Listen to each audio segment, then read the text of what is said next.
क्या आपको पता है कि हर रिलेशनशिप की 5 स्टेजेस होती है, लेकिन ज्यादातर कपल्स स्टेज 2 से आगे ही नहीं बढ़ पाते। डॉक्टर सूजन कैम्पबेल अपनी किताब द कपल्स जर्नी में कहती है कि स्टेज 1 होती है रोमांस स्टेज। यहाँ पर इंसान नया नया रोमांस में आया होता है, बटरफ्लाइज इन द स्टमक होती है, सब कुछ अच्छा लग रहा होता है, रात की नींद उड़ जाती है, कॉल्स लंबी हो जाती हैं, लेकिन ये सब कुछ टेम्पररी है।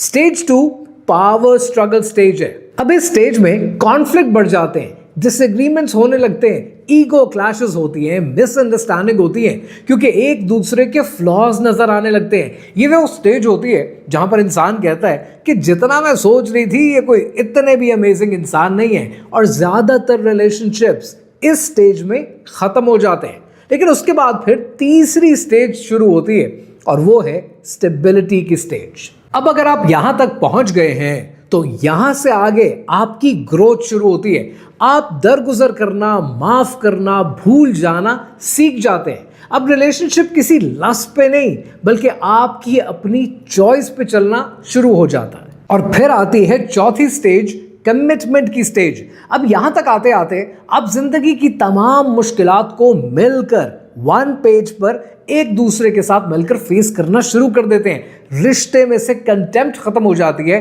रिस्पेक्ट मैंडेटरी हो जाती है, और फाइनली आप एंटर हो जाते हैं ब्लिस स्टेज में, जिसको लेगेसी स्टेज भी कहते हैं। अब आप मोहब्बत ढूंढ नहीं रहे होते, अब आप एक लेगेसी बिल्ड करते हैं एक दूसरे के साथ मिलकर।